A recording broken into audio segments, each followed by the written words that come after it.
Live from our 7 Tasmania studios, your nightly news with Louise Huber begins now. An 80-member panel formed to steer Utah's CBD development has met for the first time. Their vision for Hobart was on the agenda, but vocal opponents weren't at the table. Shaking up the conversation on one of Hobart's most controversial projects. There's a really good energy in the room and there's a real sense of, engagement with the issue and people talking quite openly and honestly. An 80-member panel termed the Shake-Up met for the first time, formed by UTAS to give input on the Hobart CBD move over the coming months. All ages, backgrounds and roles that people play to ensure we've got that diversity in the room and that we've got a full range of perspectives. Future students also enrolling. I was just intrigued by the idea of why it's moving, like what caused the change. And how it's going to affect my studies looking forwards. At the end of the day, it's going to be affecting us and people growing up to go to uni and that. So, of course, it's better for us to have a say. The Vice-Chancellor says the panel has dissenting voices. This is actually to make sure it's actually a step forwards. So when you're clear what the communities are looking for, that's actually what helps you know that the step is in the right direction. But for many, there's still one big sticking point. The Shake-Up will only help determine how the move from Sandy Bay to the city happens, not if it does. He said there was no chance of that. I really thought there was no point in me joining in. Skeptics say the Shake-Up doesn't shape up. I think it is public relations. I think it's a marketing ploy. And there'll be no convincing some. Josh Duggan, 7 Tasmania News. There was another public meeting at Devonport to address salmon farming in Bass Strait. It comes as the Tasmanian government approves salmon research just 3 nautical miles off Burnie. I really don't want to see happening in the north what's already happened in the south. The community group has aired its grievances, saying the North West Coast tourism assets could face decimation. A group of Tasmanians have spent the day under the sun getting their hands dirty for a good cause. The Branch Out event, healing the planet and mental health at the same time.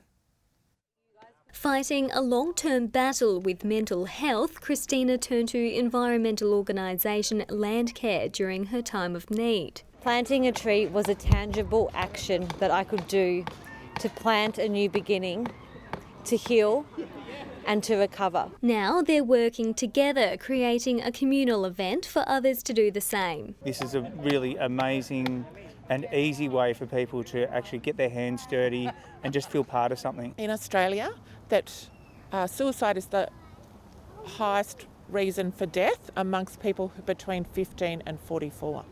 So that's above heart disease and car accidents. This group of grassroots gardeners planting 135 trees. Up to 135 people are impacted by just from one loss of life to suicide. Suicide is far-reaching and has, consequences that live on past generations. The event, funded by Christina's Chips for Trees program, delivering wood shavings to Tasmanians in return for a small donation. We've raised $4,000, which will go towards today and also further Branch Out events. Just like the trees, she hopes to see the event grow bigger and stronger in years to come. Brianna Boylan, 7 Tasmania News. And if you or anyone you know needs support, contact Lifeline on 13 11 14. Tasmania's best student minds have battled it out at the Tournament of Minds state titles. The problem-solving competition promotes teamwork and creativity. For 6 weeks, these bright sparks have been in a spin. It uses 2 independent motors to steer and drive. Testing themselves in the Tournament of Minds. The competition sees school-age students solve challenges in literature, science and technology, the arts and social science. You get given a challenge and you have 6 weeks in a group of 7 to solve the challenge in a creative way. Today at Hobart City High School's Ogilvie College, the state finals were held, with participants coming from all across the state. Dominic students Erin, Kyan and Lucy were asked to show a villain in another perspective as part of their challenge. Well, for our villains we had the farmer's wife from The Three Blind Mice, the boogeyman, and Miss Trunchbull from Matilda. I was the boogeyman. They changed me, so I was actually really nice and I was just trying to help them get over their fears. The winners here will compete in Canberra. It's a nationwide program promoting educational skills. Problem solving, teamwork, adapting to different situations, also just being open-minded and accepting other people's ideas and how to overcome any obstacles you might have. I think working as a team and coming up with ideas and then expanding on them. Teaming up to tackle big challenges. Josh Duggan, 7 Tasmania News. The young Tasmanian Devils are through to the NAB League preliminary final after defeating the Bendigo Pioneers by 20 points. A huge game from Jack Callanan with 17 disposals and 2 goals. And local footy finals are here with the Women's NWFL Premiership kicking off the weekend. Ulverston claiming their second consecutive win, dominating against Wynyard last night before the NTFA Division 1 Grand Finals hit the ground running today.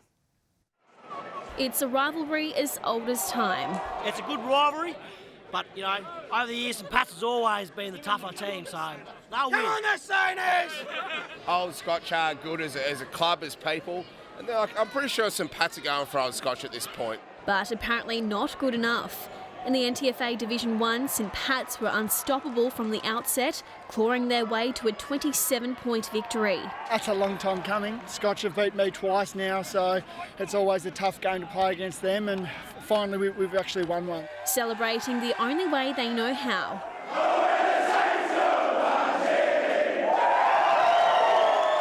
While in the Women's Division 1, the Meander Suns played in their first grand final series. Although the ball didn't bounce their way, South Launceston claiming the premiership trophy. To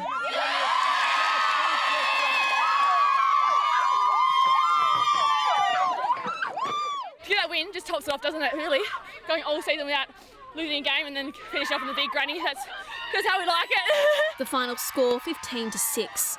While down south, North Hobart Oval hosted the Old Scholars Big Dance. Hutchins kicking goals, managing to double Dosa's score 84-42 to taste sweet victory. McKenna Bailey, 7 Tasmania News. Elsewhere, Queenstown had a bold message for its charges ahead of the Darwin Football Association Grand Final in the Northwest. And there was some spite early on between the Crows and Yolla at Wivenhoe. Queenstown kicked the opening 2 goals, but the crowd could only holler for Yolla as the Demons found too much of the footy as the game went on. At the final siren, Yolla capped off an undefeated season with a 19-point win. There was some sweet relief for the West Coasters though. Consolation cans as they left the ground. Down the road at Ulverston, Forth also completed a perfect season, brushing aside Moreton Preston in the Northwestern Football Association decider. The Magpies led at every change and were never seriously challenged by the Demons, who were the 2-time reigning premier. It's Forth's first flag since 2018. And to the TSL now, Lauderdale has been eliminated after a 5-point loss to Clarence. Goals were hard to come by with the Roos kept scoreless in the third and Lauderdale struggling to capitalise on opportunities. And at Windsor Park, the Blues are through to their 3rd consecutive grand final. They took out a convincing 91-point win over the Kingborough Tigers. And in the NTFA Premier Division, reigning champion Bracknell is out of grand final contention. Going down to Rochalee by just 4 points, they'll face Longford next week at Utah Stadium.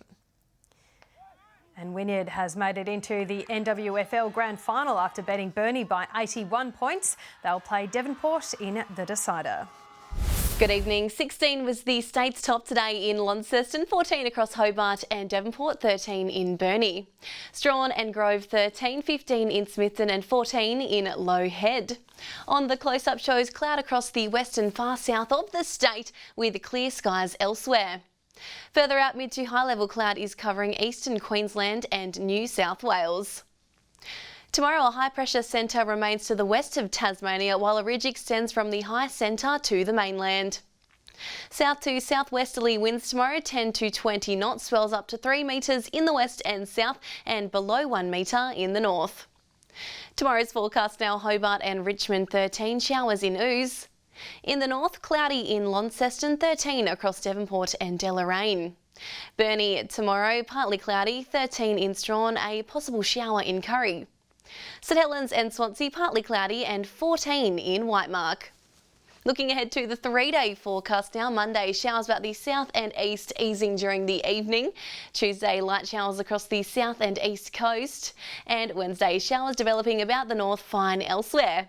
Capital cities, 21 and a shower or two in Perth tomorrow. Adelaide, partly cloudy and 33 in Darwin.